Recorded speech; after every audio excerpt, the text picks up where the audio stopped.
Una charla entre amigos para conocer todas las verticales de tecnologías de la información. Háblame de TI. Con Alejo García. Hola, ¿qué tal? Muchas gracias por conectarte a un capítulo más de Háblame de TI. En esta ocasión tenemos a un invitadazo, Israel Cabral, quien es responsable de productos de nube dentro de VMware. Muchísimas gracias, Isra, por venir a tu espacio. Te damos la bienvenida. No, muchísimas gracias a ti por el espacio y tener esta oportunidad de platicar contigo y pues bueno, con la audiencia y con los prospectos de OCM. Claro. Oye, en este podcast que se llama Háblame de TI, nos interesa mucho conocer varias verticales de ti, ¿no? Desde la parte personal, la parte profesional, hablar un poco de tecnología, porque al final del día pues es parte del concepto. Okay. Y también futuriar, nos gusta mucho futuriar, pensar en qué va a pasar en 15, 20, 30 años, ¿no? Espero que estemos todavía vivos, ¿no? Porque no tenemos... Yo también espero que sí. Ajá, y que podamos ver a nuestros nietos preguntándonos, papá, ¿tú ocupabas mouse? ¿No? O cosas muy raras, ¿no? Seguramente. Tengo una primera pregunta, Erra, si me permites. Claro. A mí me gustaría conocer y que el auditorio conozca quién es Israel como persona. Muchas gracias.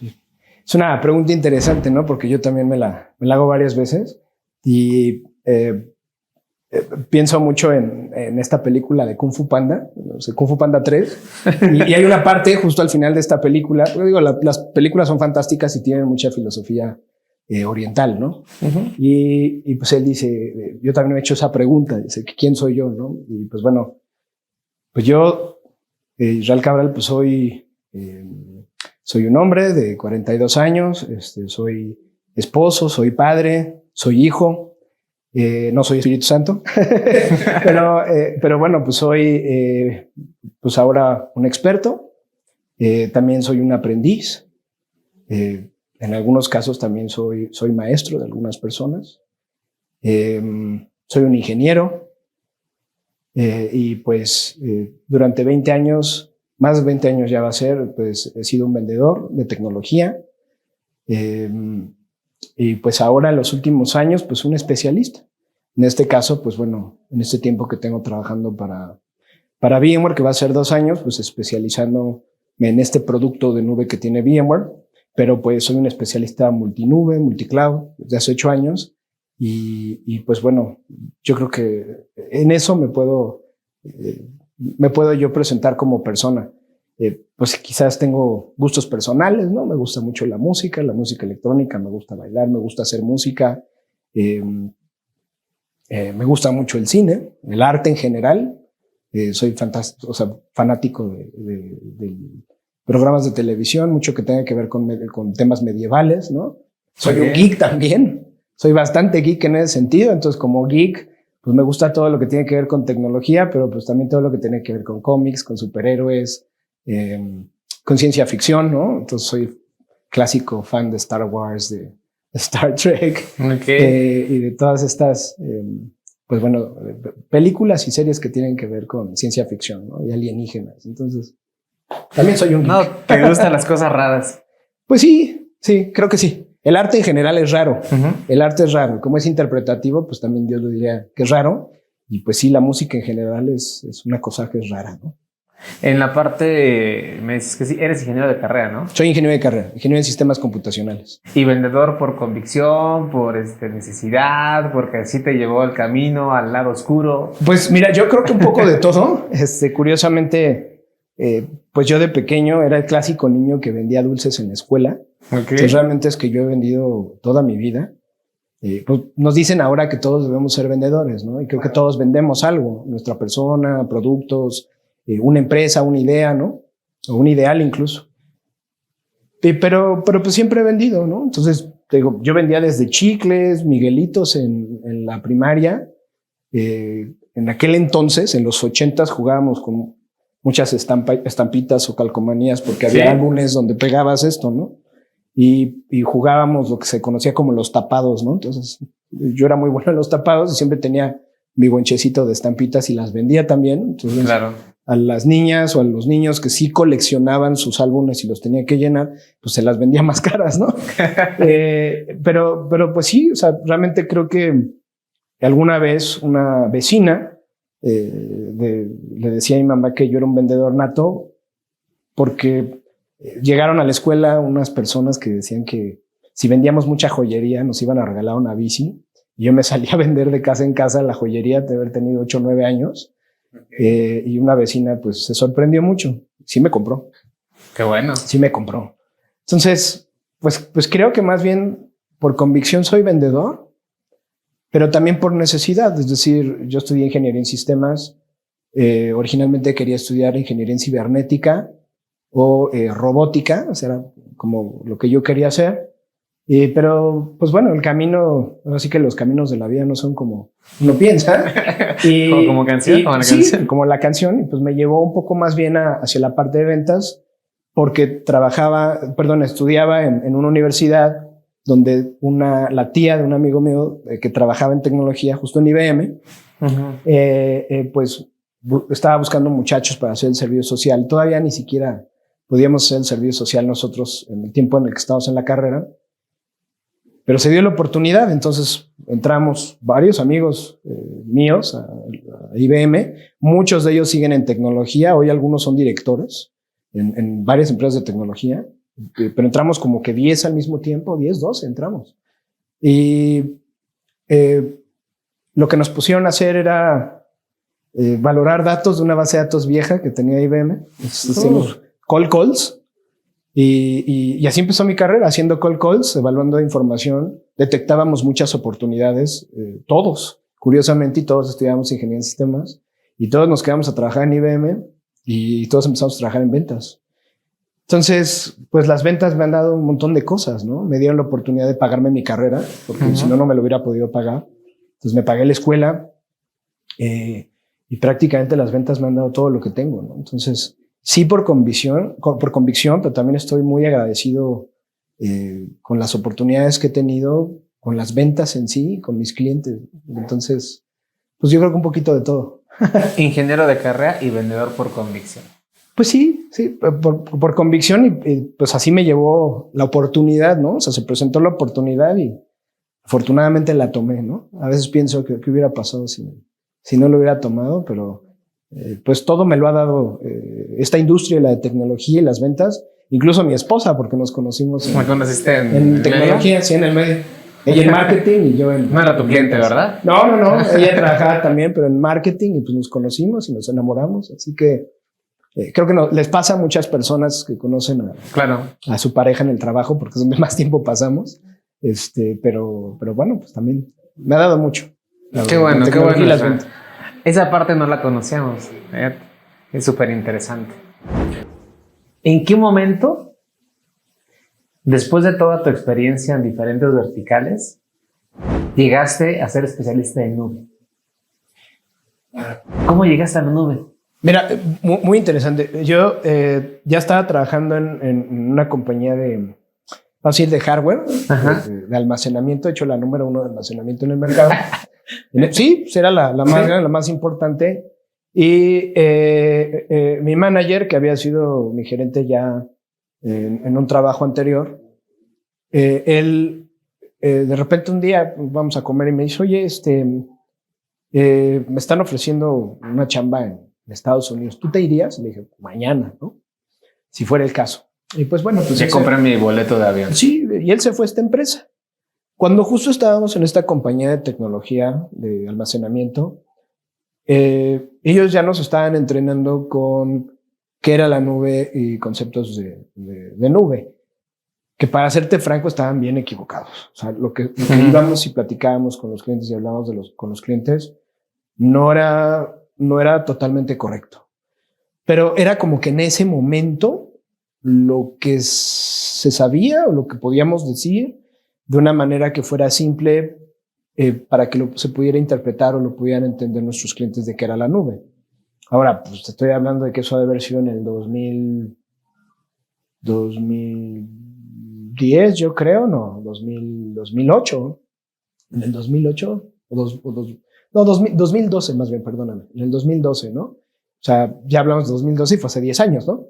Entonces, pues sí, hace 10 años el mensaje que dábamos ya hablábamos de nube, nos dieron ciertos entrenamientos para que empezamos a platicar de la nube y le decía a los clientes, oye, vamos a tener una plática para desmitificar lo que es la nube. Todos me decían que sí, porque también había un montón de dudas, muchos tabús, ¿no? Que siguen existiendo 10 años después, pero bueno, ya tuve ese acercamiento y entonces mi manager, que ya se había ido a Texas a vivir para esta compañía de nube en Texas, pues me llama y me dice, oye, ¿te quieres venir? Le dije, pues yo te había dicho que mañana, ¿no? Entonces tuve la oportunidad de pegar el brinco, de vivir en los Estados Unidos 3 años, trabajar para esta compañía de nube que está basada en Texas. ¿Te fuiste con tu familia? Bueno, con mi esposa y pues realmente mi hijo nació allá porque pues ahí todo el proceso de manufactura fue ahí. Entonces, pues él nació y vivió su primer año de vida en Texas. Okay. Y después regresamos, ¿no? Yo todavía regresé trabajando para esta compañía. Pero pues ahí fue donde realmente me especialicé en nube, porque pues era una empresa de nube, también de hosting, pero mi objetivo en ese momento era vender nube, vender servicios administrados de nube, en particular para una nube que es Amazon Web Services y que pues desde entonces ya era y sigue siendo pues el líder indiscutible de nube, ¿no? También ¿por qué? Porque fue la primera nube. Entonces, también dicen que el primero que pega 2 veces, ¿no? Entonces, ¿por qué es la más grande? ¿Por qué va a seguir continuando siendo el líder? Pues porque pues fue prácticamente la primera que vendió sus servicios como tal de nube, porque ya había nubes antes de la de Amazon Web Services. Entonces, ahí fue donde lo tuve que hacer porque lo tenía que hacer y justo nos pidieron que nos certificásemos en nube, entonces estoy certificado. Nos certificaron para nubes en general y en una nube en particular estoy certificado como arquitecto de Amazon Web Services. Pero no me quedé ahí, ¿no? Sí, sino he continuado estudiando. Por ejemplo, ahorita acabo de terminar de estudiar, necesito hacer el examen para la certificación de Oracle Cloud Infrastructure. Tengo que regresar a volver a hacer la de Amazon Web Services, la tengo que renovar y quisiera hacer también la de Microsoft Azure, ¿no? Porque al final, pues todas se parecen mucho, entonces me gustaría. Y bueno, y son números, o sea, al final de hoy es multicloud todo. Sí, efectivamente, pues hacia allá va, porque pues tú nunca puedes tener un solo proveedor, ¿no?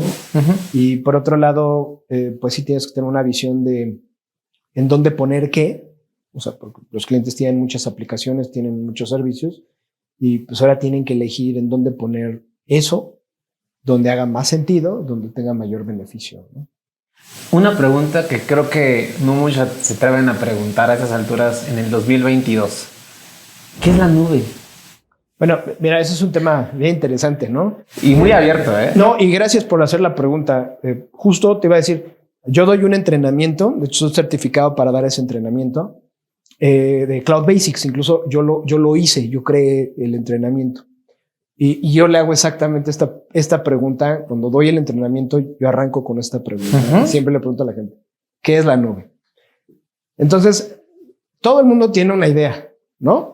Y yo siempre les digo que, pues desafortunadamente, la nube no es un tema interpretativo, como qué es el amor o qué es la amistad. Es como el sexo entre adolescentes. Todo el mundo cree saberlo, pero nadie lo ha experimentado. No, mira, bueno, pero no es interpretativo tampoco. O sea, no es un concepto abstracto la nube como el amor. Ajá. Así de que tú crees en el amor, pues sí o no. ¿Y tú qué crees que sea? No, algo más complejo. No, la nube es una cosa y quien define qué es la nube es una organización mundial que realmente lo que maneja son todos los estándares de tecnología. Entonces esta organización mundial, ahorita me acuerdo cómo se llama, pues es la que define qué es el cómputo, qué es el almacenamiento, qué es memoria RAM, ¿no? Cuáles son los tipos de memoria RAM. Y es esta organización mundial la que define qué es la nube. Entonces la nube sí es una cosa, ¿no? Y tiene características. Entonces tú puedes considerar que la nube es una infraestructura fuera de sitio, ¿no? Tienes un on-premise o en el sitio y el fuera de sitio o el off-premise. Entonces es una infraestructura secundaria. Al final las nubes son centros de datos. Los centros de datos están repartidos en zonas geográficas que se conoce como regiones, ¿no? Y estos centros de datos se les llama típicamente zonas de disponibilidad, ¿no? O availability zones o availability, lo que tú quieras, porque le cambian ahí el nombre dependiendo del sabor de la nube, pero realmente son data centers. Y en esa infraestructura, tú la consumes en un modelo bajo demanda, es decir, buscas un tema de economía de nube o de finanzas de nube, y la gran promesa de la nube es que tú pagues por lo que uses, por el tiempo que lo uses, ¿no? Pero eso es básicamente la nube, ¿no? Un servicio de infraestructura, y dentro de esa infraestructura hay otros servicios que son mucho más complejos, ¿no? Como consumir una base de datos como servicio, y lo haces a través de un catálogo. Es decir, cuando tú entras a una pantalla de cualquier nube, lo que ves son un montón de servicios separados por categorías y que además están automatizados. Es decir, efectivamente es cierto que con unos clics del mouse tú puedes levantar servicios. Lo complejo es entender cómo configurarlos, cómo hacer que todos los servicios trabajen bien entre sí, ¿no? Pero al final eso es la nube, vamos a decirlo en tema más llano y simple. Pero te decía que la nube tiene características y esas características definen si algo es una nube o no. Un tema que siempre me pasa con muchos clientes que me dicen, yo tengo una nube privada, y regularmente lo que interpretan por una nube privada es una granja de servidores virtuales. Eso no es una nube. Te voy a explicar por qué. Porque una nube, para que es una nube, entre las características que tiene, primero tiene que tener la posibilidad de tener un self-service. Es decir, o que tú puedas tener servicios bajo demanda. Entonces, ¿cómo le vas a dar self-service o autoservicio a tus usuarios internos si no les has expuesto un catálogo con servicios preconfigurados donde tú le des clics? Si una organización hoy no le da eso a sus usuarios, pues ya no hay nube. El self-service es importantísimo, ¿no? Después tienes que tener una conectividad amplia hacia esa infraestructura o solución. Entonces, conectividad amplia quiere decir que tienes múltiples enlaces o múltiples maneras de comunicarte hacia ese servicio. No necesariamente un enlace dedicado a Internet, sino hacerlo a través de múltiples medios y poder consumir ese servicio que está detrás. Tienes que tener un pool de recursos que no necesariamente tiene que ser finito, sino casi infinito. Es imposible, ¿no? Pero tienes un pool de recursos, que es un pool de recursos, pues cómputo, almacenamiento, y que tú puedas disponer de ellos cuando sea que lo necesites. Es decir, que no necesites que esperar a que esa empresa compre un servidor y lo ponga como en el hosting, sino que tú lo puedes usar en el momento en el que sea. Entonces, por ejemplo, una empresa, pues sí puede decir, pues es que yo sí tengo un pool de recursos porque tengo mi o mis data centers, entonces pues sí lo tengo. Sí, pero si no tienes self-service y no tienes esta capacidad de conectarte múltiples veces, no tienes nube. Otro tema que es muy importante es que tienes que tener algo, un servicio de software o un software que te permita monitorear y tarificar lo que estás usando. Es decir, tarificar me refiero a que estos servicios que están en ese catálogo, pues tú puedas saber cuánto cuestan por el tiempo que estén encendidos y puedas monitorear no solamente su performance o el funcionamiento, sino cuánto tiempo estuvieron encendidos. Y entonces, ¿cómo se dice? El recibo de energía eléctrica o el del agua, pues tú puedes ver cuánto consumiste de eso y sepas cuánto vale esa cosa, ¿no? Entonces, ese es otro elemento importantísimo que necesita tener una nube para hacer una nube. Porque entonces, si tú no tienes alguno de estos elementos, ya no tienes una nube. Entonces, de nuevo, si no tienes capacidad de tener self-service, ¿no? Y poder entregar servicios bajo demanda, que no los puedas monitorear, aunque tengas red y tengas un pool de recursos, no tienes nube. Entonces, esta Organización Mundial de Estándares de Tecnología, pues es realmente quien define qué es la nube. Entonces, no es interpretativo, la nube es una infraestructura remota, y tú lo que puedes decir es, bueno, hay tres tipos de maneras de consumirla. Como infraestructura como servicio, que es cómputo, almacenamiento y red, que son tres principios básicos de la infraestructura como servicio. Puedes consumirlo como plataforma, y ahí es donde mucha gente se pierde, que es el PaaS, ¿no? Que es la plataforma como servicio. De la manera en la que lo puedes entender o verlo más simple, es como si tú vas a una de estas tiendas de muebles como IKEA, que te venden el mueble todo hecho en partes, y por eso te trasladan a ti el costo de que tú tengas que ensamblar el mueble, porque son más económicos. Entonces, imagínate que en el software es igual. Ahora tienes piezas de software y tú tienes que ensamblarlas todas. O sea, vas tomándolas y las ensamblas. Y aquí no usas tornillos como en el taladro, ¿no? Utilizas algo que se llama service mesh, en lugar de un taladro o tornillo clavo. Y se comunica esto o se conecta, o esos clavos son las APIs, ¿no? Es un protocolo de integración de las aplicaciones. Y entonces tienes el producto terminado, que es lo que quiere el usuario. El usuario lo que quiere es software as a service, consumir el software. Al usuario no le importa qué marca de servidor está detrás, no le importa qué servicios ensamblaste, el usuario necesita usar el software, ¿no? Entonces, esa es otra forma de consumir lo que es el SaaS. Pero el PaaS es muy importante porque entonces tú tomas todas estas piezas, lo ensamblas en un todo y ya lo puedes utilizar, ¿no? Entonces, si tú quieres ver una plataforma como servicio, es básicamente eso. Son piezas de un mueble, un rompecabezas, las ensamblas. ¿Y cómo las ensamblas? Utilizando también herramientas. Entonces también tienes un toolset o una caja de herramientas. Porque puedes tener el tornillo, pero necesitas el desarmador, ¿no? O lo que tú decís ahorita, el taladro, bueno, o el destornillador eléctrico, ¿no? Entonces necesitas herramientas para ensamblar ese mueble. Algunos muebles de estos de IKEA ya hasta traen las herramientas, traen como unas llavecitas, una llavecita Allen, o traen unas como muy simples, ¿no? Muy básicas, pero ya traen la herramienta incluida. Eso es el PaaS. Es la plataforma como servicio. Entonces tú la nube la puedes consumir como infraestructura, es así como si fueran trozos de madera que tú después tienes que cortar y alinear y poner, o como PaaS, donde ya está todo cortado, precortado y tú simplemente ensamblas. Hay que ensamblarlo. O como software como servicio, donde estos otros dos elementos, aunque sí los estás consumiendo en el SaaS, pues a ti como usuario ya no te interesa.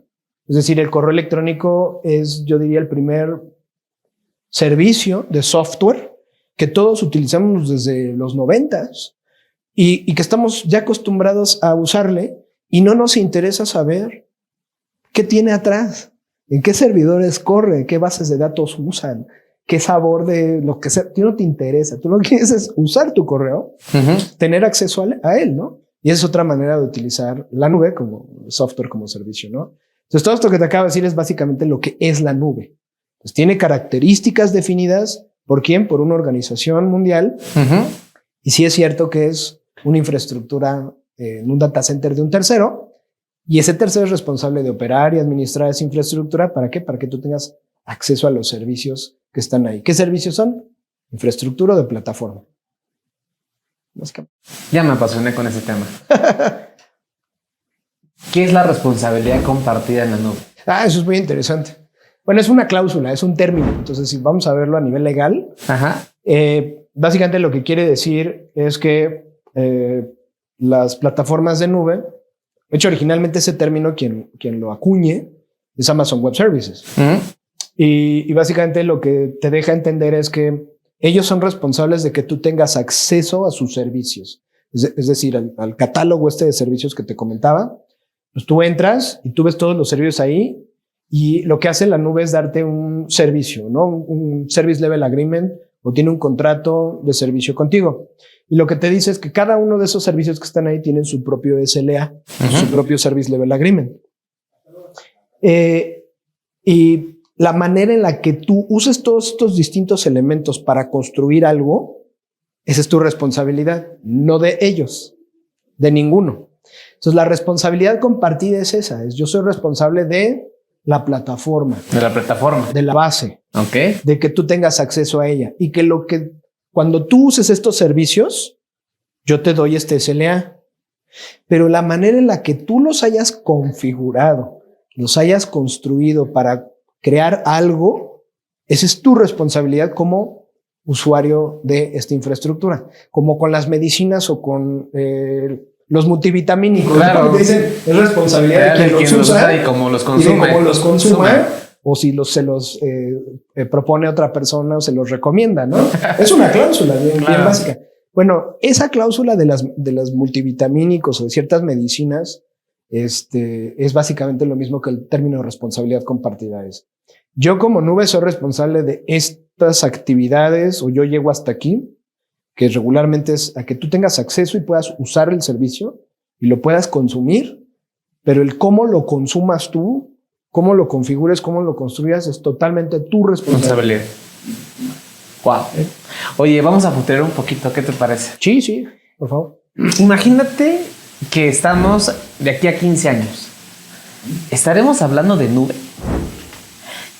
Los datos serán administrados de la misma manera. Tocas un tema muy particular, ¿no? El correo electrónico es desde las primeras nubes de hace, ¿qué te gustan? Los 90. 90, son 25 años, 20 años. Con más 30. 30 años, ¿no? 32. No, vámonos a un tema más corto, ¿no? En 15 años de aquí a futuro, ¿de qué estaremos hablando? Mira, es muy interesante porque yo creo que las nubes van a seguir existiendo en 15 años. Lo que pasa es que las nubes van a tener que evolucionar a entregar otro tipo de servicios, ¿no? Yo creo que, por ejemplo, uno de esos servicios que tiene que evolucionar más y que a mí de pronto me da un poco también de miedo, ¿no? Es la parte de inteligencia artificial. Entonces, estos servicios de inteligencia artificial como Machine Learning, ¿no? Uno de ellos, probablemente ya venga, o en 15 años ya esté mucho más maduro, es decir, ya va a tener una base de conocimientos más madura para que tú puedas integrar, por ejemplo, un servicio de inteligencia artificial a algo que tú quieras usar, ¿no? Por ejemplo, un chatbot.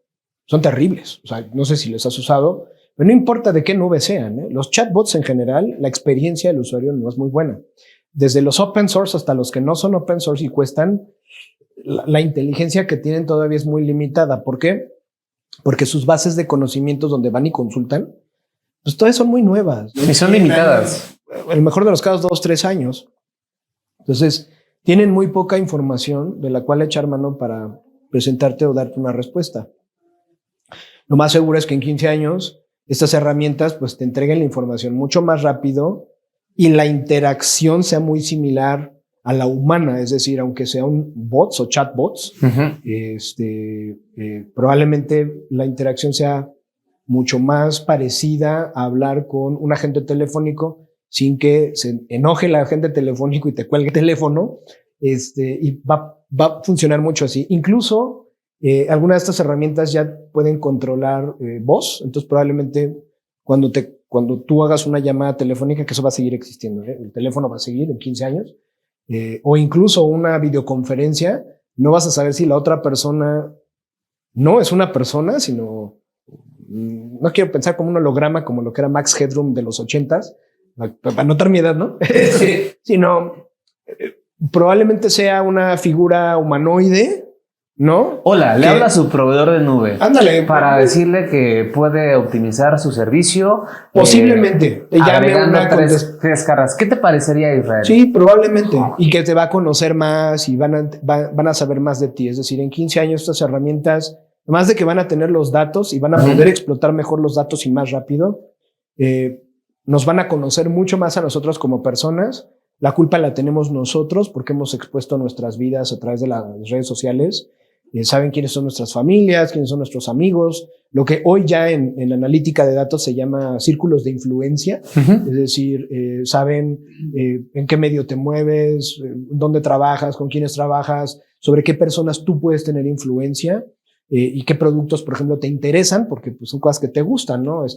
Hay una aplicación ahí que se llama Pinterest, ¿no? Y bien interesante, donde pues, la gente solamente subía fotos o le daba likes a cosas que le gustaba, ropa, muebles, y ahora te venden porque saben que te gusta. Entonces saben qué marcas, qué fabricantes potencialmente podrían interesarte. Te llega el anuncio de casualmente lo que tú querías, los tenis. Eso va a ser mucho más fuerte, ¿no? Entonces hay otra película bien interesante de Tom Cruise, no sé si la viste, que se llama Minority Report, donde él entra a una tienda de Gap y le leen el iris y entonces le empiezan a decir, ay, tú eres fulano de tal, la última vez que viniste a Gap compraste unos jeans, y es una persona en una pantalla, o sea, es una figura humanoide que en lugar de un vendedor, pero que le habla a su nombre, le dice, la última vez que viniste compraste esto, ¿te interesan unos jeans como la última vez? Entonces creo que algo así va a suceder en los próximos 15 años, y algo que lo va a hacer posible va a ser la manera en la que funciona el cómputo. Es decir, hoy el cómputo o la manera en la que funcionan los procesadores todavía es una forma antigua, es decir, el procesamiento está limitado, por eso tú seguramente has visto que los procesadores no son más rápidos ahora. Es decir, los procesadores tienen una limitación de 2 puntos, la frecuencia, ¿no? Lo que le llamamos también los ciclos de reloj, ¿no? En ingeniería, viéndolo más así, pero la frecuencia o la velocidad en la que pueden procesar datos que se miden en megahertz o en gigahertz, no ha avanzado. Y no ha avanzado por 2 razones importantes. La primera es el enfriamiento. Es decir, no pueden hacerlo más rápido porque si pasaran más rápido esos datos generan calor. O sea, al generar calor, mucho calor, pues se descomponen estos procesadores, se descompone el hardware, ¿no? Porque no tenemos manera de enfriarlos de tal manera que funcionen de una mejor manera. Eso es una, importante. Y 2, pues como están limitados, pues entonces tienes que poner un chorro de estos procesadores separados en cajas y enfriar todo eso. Pero esencialmente es cómo funciona el cómputo. Es decir, el cómputo lo que hace es procesar, el procesamiento son cadenas de unos y ceros, ¿no? Es decir, los datos están construidos por unos y ceros, unos y ceros, unos y ceros y combinaciones de estos. Y esos son los datos, ¿no? Entonces, lo que hace un procesador es procesar esas cadenas de unos y ceros, lo hace cientos de miles o millones de veces. Cada vez que le expones una sentencia en el código o tú codificas que haga algo, ¿no? El procesador. Entonces, pues esos unos y ceros son lineales.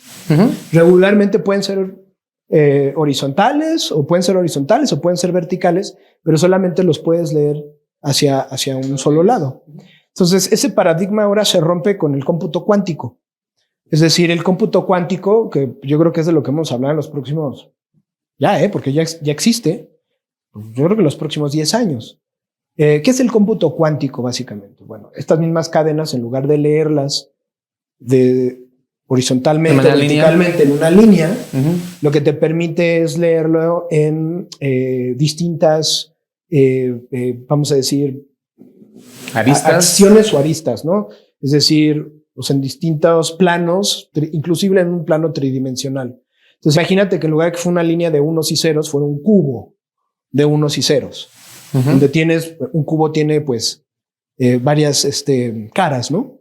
Entonces, pero no solamente caras, sino además tiene densidad, ¿no? Es decir, por dentro un cubo que vendría siendo como un objeto, ¿no? Pues podría tener múltiples líneas que lo construyen, ¿no? Que lo constituyen al cubo. Bueno, imagínate que en ese cubo hubiera un montón de unos y ceros y que el cómputo cuántico realmente es un servicio ahora es un servicio, porque incluso nace en la nube, de procesamiento de ese cubo que compone un montón de aristas de datos. Y entonces lo que tú puedes hacer ahí es procesar mucho más rápido información, ¿no? Un ejemplo bien simple. Si tú tienes muchas imágenes, millones de imágenes, ¿no? Se roban un automóvil. Y entonces tú tienes en la Ciudad de México un montón de fotografías que puedes sacar a través de las múltiples de cientos de cámaras, miles de cámaras que hay en la Ciudad de México. Entonces, en cada semáforo puedes tomar fotografías de distintas zonas simultáneamente de la ciudad. El problema es tener acceso a esos datos primero, que estén en algún lugar, y luego tú podrías decirle a una herramienta de inteligencia artificial o con un algoritmo, decirle, oye, yo necesito encontrar esta placa. Ve y búscala. Búscala.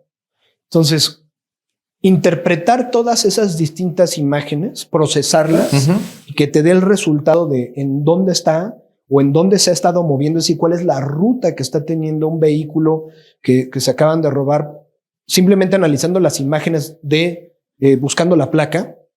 Es posible hacerlo. El problema es que tomaría mucho tiempo. Y mucho poder de cómputo. Entonces, imagínate, necesitarías grande cantidad de procesadores, un montón de hardware enfocado solamente analizando esas imágenes. Y probablemente te tomaría a lo mejor, no sé, quizá 5, 6, quizás 10 días analizar todos esos millones de imágenes. No, pues ya me fui para tener un resultado. Entonces ya no lo necesitas porque tú lo necesitabas hoy y en el menor tiempo posible.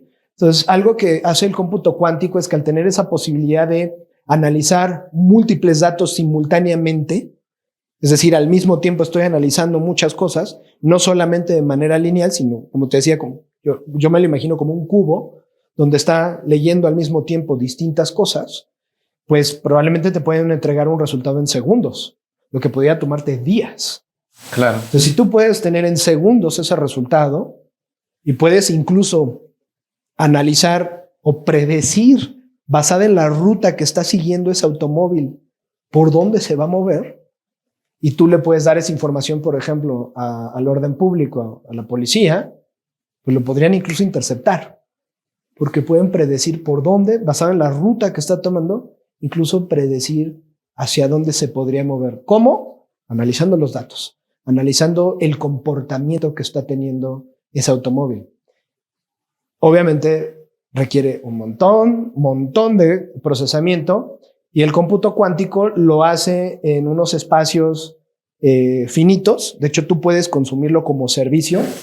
¿Qué pasa justo ahora? Que pues hay muy poca gente que sepa programar para cómputo cuántico, porque hay lenguajes de programación distintos que no son los que usamos con el cómputo actual. Entonces hay que aprender a programar, hay que aprender a explotar, y necesitamos tener datos para poderlos explotar. Entonces, en los próximos 15, 16 años, lo que te decía es, vamos a tener muchas más bases de conocimientos de las cuales vamos a poder ir a tomar información y rápidamente tener un resultado. Un tema bien interesante que tiene el cómputo cuántico es que, lo que te decía hace rato, un problema que tiene el procesador es el calentamiento. Entonces, el cómputo cuántico opera en ambientes de lo que le llaman el cero absoluto.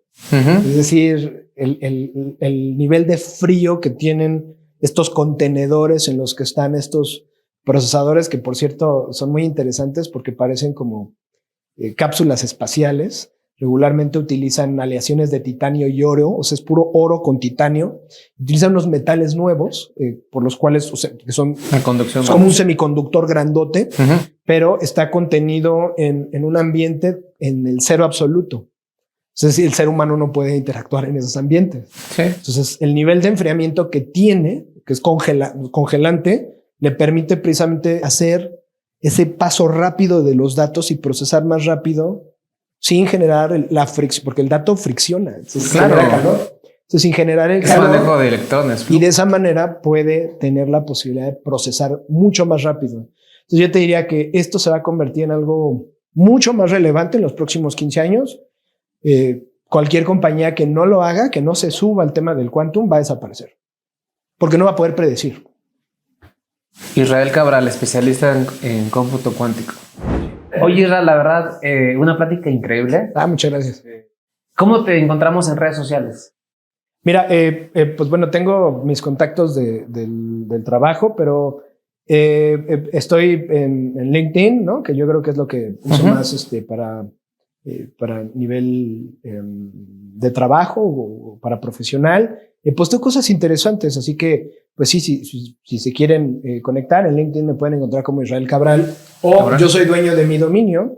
Entonces, si ponen www.israelcabral.com, o sea, mi dominio, te arroja o te conecta con mi ¿Sales con pose de LinkedIn? No, te conecta con mi perfil de LinkedIn.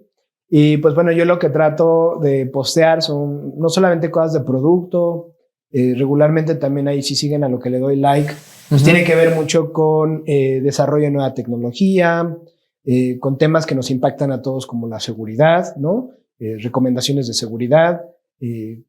No lo he hecho, pero creo que lo voy a empezar a hacer. Yo cuando no puedo dormir hago memes de tecnología y los libero. Entonces, sí, eres muy geek. Cuando no puedo dormir hago memes que tienen que ver con tecnología. Tengo varios que he hecho. Lo que normalmente hago es que se los comparto a mis compañeros en WhatsApp, y algunos se ríen, otros no. Algunos creo que no los entienden. Pero yo creo que los voy a empezar a liberar en LinkedIn. Lo que pasa es que el problema es que LinkedIn tiene mucho exposure, o sea, es una exposición distinta, y de pronto no es un lugar para poner memes, ¿no? Claro. Porque tengo mucha gente, muchos amigos y conocidos de la industria, inclusive técnicos que tienen cualquier cantidad de certificaciones, algunos indios, algunos norteamericanos, algunos europeos, que lo hacen, ¿no? O sea, suben memes de tecnología y son muy cotorros. Pero sí. Si me siguen en www.israelcabral.com, ahí tengo mi perfil de LinkedIn, entonces subo información regularmente que es interesante, que sea relevante, sobre la nube, sobre tecnología, y pues bueno, también ahí me pueden contactar para cualquier duda, pregunta. Tengo mi correo electrónico de VMware, que es icabral@vmware.com, para todo lo que sea relacionado con el servicio de nube de VMware. De VMC en AWS. VMC, que corre solamente en Amazon Web Services, nuestro producto, el de VMware, aunque VMware tiene una visión multicloud y tenemos otros fabricantes que han creado su propia versión del servicio de VMC, pero el que vendemos nosotros usa la infraestructura de Amazon Web Services, aunque hay opciones en prácticamente todas las nubes para poder consumir VMware, ¿no? Y conectarlas y comunicarlas utilizando una plataforma común que es VMware. Pero pues ahí podemos hablar de cosas también agnósticas en mi correo electrónico, que es el corporativo, y el personal es la letra I, la letra O, @israelcabral.com, que ese es mi correo electrónico personal. Y también es otro tema geek. La I y la O es por el 1 y el 0. ¿Sí? Está bien. No yo te voy a buscar para los memes. Me queda claro. Oye, sí, hoy no puedes dormir, échame unos memes, ¿no? O sea, sí, de repente me nacen, ¿no? Y la verdad es que afortunadamente hay unas imágenes muy interesantes. Luego te comparto el último que acabo de hacer, con el gatito, ¿no? La chica que le está gritando y el gatito que está cenando. Tengo uno nuevo. Entonces, si quieres, te lo comparto, y también si lo puedes hacer público, pues te lo comparto. Seguro. Muchísimas gracias, Isra. Esa es tu casa, y gracias por venir a Háblame de TI. Gracias, muchas gracias por la oportunidad. Para más tecnología, no te pierdas la próxima entrega de Háblame de TI. Disponible en todas las plataformas de streaming. Un producto de República Creativa.